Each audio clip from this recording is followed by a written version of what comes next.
It's no secret that the shape of world order is very much in flux. I'd like to return to that, but after a few general comments about how I think we should proceed to gain a clear understanding of these matters. So currently, there are two conflicting concepts about the proper form of world order. One is that it should be a UN-based global order. The other is that it should be a rules-based global order. These are fundamentally different conceptions. The UN-based order is to be founded on the UN Charter, other international treaties, broadly adopted agreements. The concept is fairly clear. Now, the rule-based order is somewhat more obscure. Which rules? And who sets the rules? Well, in doctrine and in practice, rules are set by the dominant global power, the global hegemon. Since World War II, that's been the United States for most of the world. The UN-based order is supported by China, almost all the global South. The rules-based order is supported by the United States and its allies, and it's de rigueur in scholarship and commentary here to keep to this practice with rare and marginal exceptions. Actually, the US has strong reasons to oppose the UN-based order. Its basic principle is that the threat or use of force is barred in international affairs, except in special circumstances that rarely, if ever, arise. That provision of the Charter, Article 2.4, bars US foreign policy. There are many ways to violate the Charter. For example, by attacking a country with no credible pretext, by launching terrorist wars, by intervening to overthrow parliamentary governments, to impose harsh sanctions that devastate the population, or simply to declare that all options are open if some country does not accede to our demands. Explicit violation of Article 2.4, President Obama on Iran, to take one example. Well, it's an interesting exercise, never undertaken to my knowledge, to ask whether any post-war president has not violated the UN Charter. Actually, make a side comment here. I'm making an assumption, namely that words mean what they say. I'm well aware that there are learned articles in the American Journal of International Law, other scholarly literature, arguing that they don't. But for the purposes of this discussion, I'd like to keep to the assumption words mean what they say. Well, that assumption has some further consequences.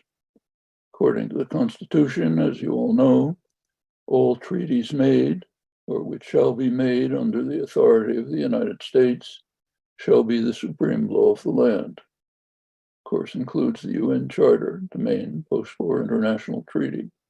So still assuming that words mean what they say, we can ask whether any president has not violated the Constitution. Kind of interesting to think about, but I'll put it aside and turn to further considerations of the rules-based order. What are the rules? Well, one answer, which has broad consequences for world order, was given by Secretary of War Henry Stimson when the US was mobilizing to fight World War II, days I remember very well. In Stimson's words, if you're going to try to go to war or to prepare for war in a capitalist country, you have to let business make money out of the process, or business won't work. That principle was followed during the war. Wages were regulated. We planted victory gardens, curtailed driving, and in other ways joined the mobilization. Profits flowed. The Stimson principle, which is close to truism, has direct application today. We're now engaged in a war that is far vaster in scale and import even than World War II, the war to save organized human society from destruction by boiling the planet. It's a severe and imminent threat. Sure, you saw the IPCC report a couple of days ago, which underscores it with dramatic clarity. The Biden administration entered with fairly decent plans to address the threat. Not enough, but a considerable improvement on anything that preceded. They were whittled away by 100% Republican opposition, joined by few right-wing Democrats. What survived is the Inflation Reduction Act. It's basically a climate policy, not without value, but a pale shadow of what had been proposed. And it's based on the Stimson principle. We must bribe fossil fuel companies and the banks that fund them to be a little nicer. How? By increasing subsidies to them, offering them huge new fields to exploit for decades beyond the time when the climate is likely to pass irreversible tipping points. Well, too bad, but those are the rules. The rules extend to global architecture. Its basic design is the trade agreements established mainly in the Clinton years, World Trade Organization and NAFTA. They're called free trade agreements. That's farcical. They are investor rights agreements that offer enormous gifts to private power, including patent protections of utterly unprecedented scale and scope. That's why drug prices in the US are out of sight, to take one example. Well, these and similar rules are responsible for highway robbery on an extraordinary scale. The Rand Corporation estimates that in the 40 years since Reagan launched the neoliberal assault on the population, about $50 trillion have been transferred to the top 1% from workers and the middle class, the lower 90% on the income scale. That's pretty impressive class war, $50 trillion. There have been similar, even worse effects wherever the rules have been applied. In another dimension, these rules have naturally led to anger, resentment, contempt for institutions, fertile terrain for demagogues of the Trump variety who can hold up a banner with one hand saying, "I love you," while the other hand stabs you in the back. That's lucidly demonstrated by the legislative achievements of the last Republican and recent Republican administrations. Surely Trump, who had one legislative achievement, namely the huge tax cut for the rich in the corporate sector that Joseph Stiglitz called the Donor Relief Act of 2017. But as Stimson wisely said, those are the rules, at least in the unconstrained capitalist system of the kind that has prevailed since Reagan and Thatcher unleashed savage class war. Well, that's one dimension of world order. What about the domain of force, subversion, terror, coercion, and the international domain? Here, another side comment. We can, if we choose, dismiss the recent historical record. It's a good way of ensuring that we'll understand very little about what's taking place right now. Policies are based on institutions and cultural norms. These have barely changed in high places, so it makes good sense to suppose that what has guided policy in the past, recent past, will continue to prevail. Well, suppose we agree to be rational and look at the recent record and what lessons it teaches us about the future. Happens to be an auspicious moment to do so. This is a season of anniversaries. Right now, we've reached the 20th anniversary of the US invasion of Iraq, 50th anniversary of the agreement to end the war in Vietnam, and the 50th anniversary of the first 9/11. We learn a lot about the likely future by asking how these events are being commemorated by the most powerful country in history. Well, let's start with the first 9/11. If I mention that in the United States or most of the West, few have any idea what I'm talking about. There was only one 9/11 in 2001 in New York. The fact that few know about the first 9/11 is of no little significance for today and for the future. First 9/11 was 9/11 1973, the military coup that overthrew the flourishing democracy of Chile, stalling the murderous Pinochet dictatorship. By any measure, the first 9/11 was a far more extreme act of terrorism and violence than the one recognized in the West. It was, of course, terror, state terror. The United States was instrumental in implementing the Pinochet coup, rejoiced in its success, offered enormous diplomatic and material support to the dictatorship that was imposed. So let's turn to comparisons of the two 9/11s. The right way to compare their impact, of course, is in per capita terms. For our 9/11, that would mean 150,000 deaths, 1 million victims of torture. That's considering only raw numbers. There's far more than that.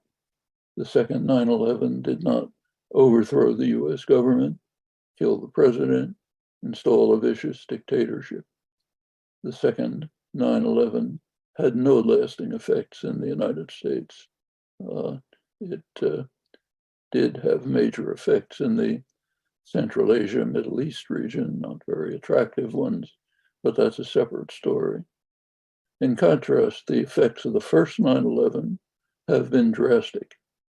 Chile is only now, 50 years later, struggling to overcome the effects of the destruction of Chile's vibrant social democracy.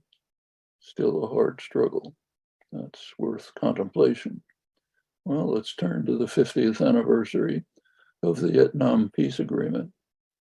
4 years later, 1977, President Carter was asked in a press conference whether the US owed some debt to Vietnam for the slaughter, ruin, wreckage, which still persists as children die from the massive US chemical warfare launched by John F. Kennedy in South Vietnam to destroy crops and livestock and drive the population into virtual concentration camps where they could be protected, as it was called, from the indigenous resistance that US intelligence knew they were supporting. Well, Carter responded to the question by saying, "We owe Vietnam no debt because the destruction was mutual." No need to comment. Recall that Carter was unique among US presidents in his concern for human rights. And in fact, after leaving office, he compiled an honorable record unmatched in presidential history, well beyond the United States, in fact. Well, Carter was far from alone. At the war's end in 1975, the most extreme opponents of the war in the US media wrote that the war began with, I'm quoting, blundering efforts to do good, but turned out to be a bad mistake because the US couldn't bring democracy to Vietnam at a cost acceptable to itself.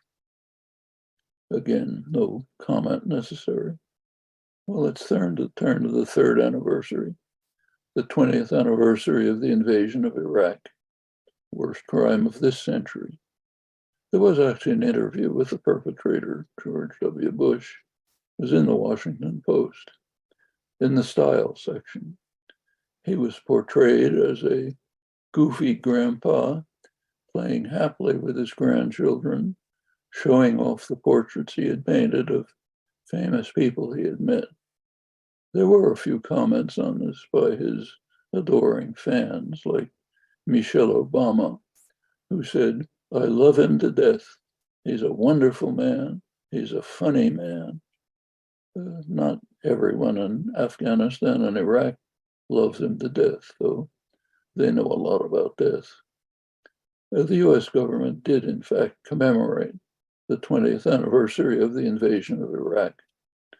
One of the most horrendous atrocities of the invasion was the murderous attack on Fallujah, destroyed one of Iraq's most beautiful cities, unknown numbers of civilian deaths. That's a topic that an imperial aggressor does not bother to look into. To commemorate the crimes in Fallujah, the US Navy has just commissioned its newest assault vessel, naming it the USS Fallujah, with an eloquent statement about the heroism of the Marines who carried out this noble effort. Well, such things are not reported in the US media, but it's a free country, so you can read about it in the margins if you can find them. You can also read the reaction of Iraqis who were not amused. Since we rarely hear the voices from below, it's worth quoting one. Quote, journalist Nabil Salih. He writes that, I'm quoting him now, "The US savagery didn't end with a wholesale massacre of women and children and showering Fallujah in depleted uranium and white phosphorus. 20 years and incalculable birth defects later, the US Navy is naming one of its warships the USS Fallujah. This is how the US empire continues its war against Iraqis. Fallujah's name, bleached in white phosphorus, implanted in mothers' wombs for generations, is a spoil of war too. What is left is the haunting absence of family members, homes bombed into non-existence, photographs incinerated along with the smiling faces.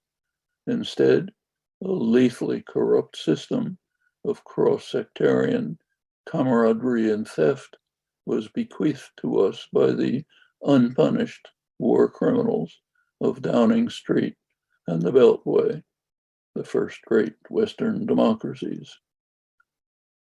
We might usefully recall an African proverb: "Until the lions have their own historians, the history of the hunt will always glorify the hunter." Many examples. Why the difference in reaction in all these cases? It was explained simply by the great Indian novelist, activist Arundhati Roy. She was commenting on the reaction in India to the impassioned pronouncements in the West about Ukraine. Here's her words. "Ukraine is certainly not seen here as something with a clear moral tale to tell. When brown or black people get bombed or shocked and awed, it doesn't matter. But with white people, it's supposed to be different." Well, reflecting on these matters, we learn some more about the likely prospects for the future. Again, the institutions, culture, have not materially changed, at least in high places, but the world most definitely is changing. Let's turn to that. One major change was brought about by Russia's criminal invasion of Ukraine. The invasion was also an act of criminal stupidity from Russia's point of view. The world is suffering from the invasion, primarily, of course, Ukraine, but well beyond. All apart from one exception, the US state corporate nexus. The war is a major reason for the huge growth of profits for fossil fuel, military-related industries. Military analysts are exulting publicly over the fact that for a fraction of the colossal US military budget, the military forces of Washington's main military adversary are being severely degraded. It's a bargain. More generally, Putin's aggression handed Washington a precious gift: Europe. Since World War II, a major concern of planners, as US planners, has been that Europe might become an independent force in world affairs, accommodating more closely with its natural partners in the East. Russia doesn't have much of an economy, but it's a very rich source of fuels and minerals, including those needed for conversion to a renewable energy system. Its relation to Europe is complementary. It's a marriage made in heaven, as fine analyst Thomas Pallate described it. And of course, the huge and growing China market lies right beyond.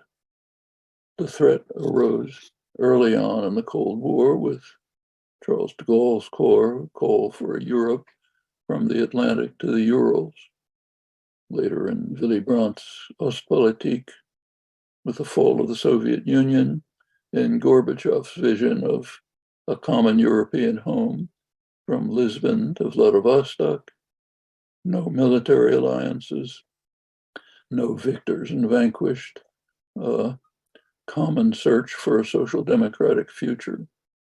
Just in the last few days, these concerns in the US have been aroused again by Macron's diplomatic efforts with regard to China and Russia, disparaged here, of course, but not in the global South or even Europe.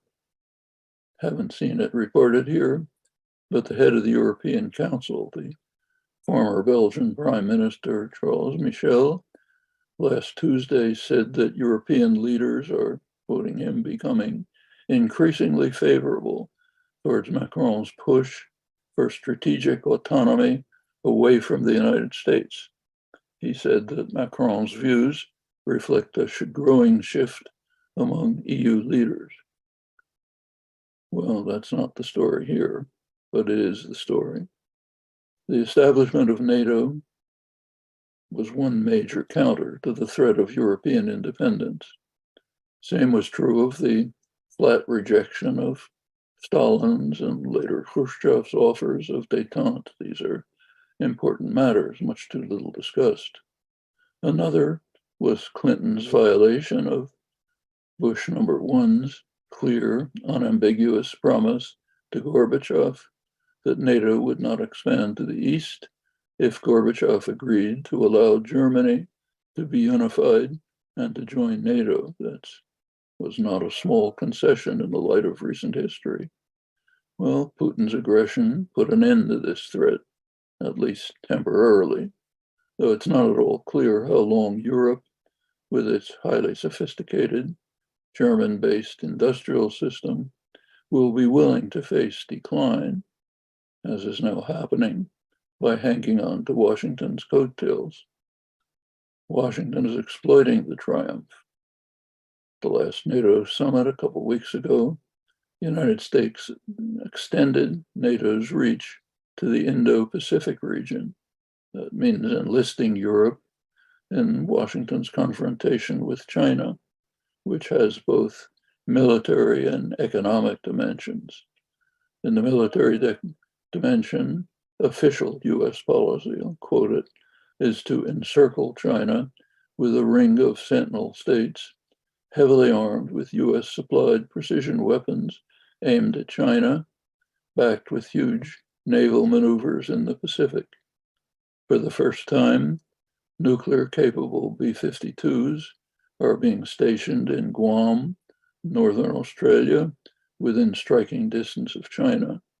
US is also providing Australia with nuclear submarines to enhance the encirclement.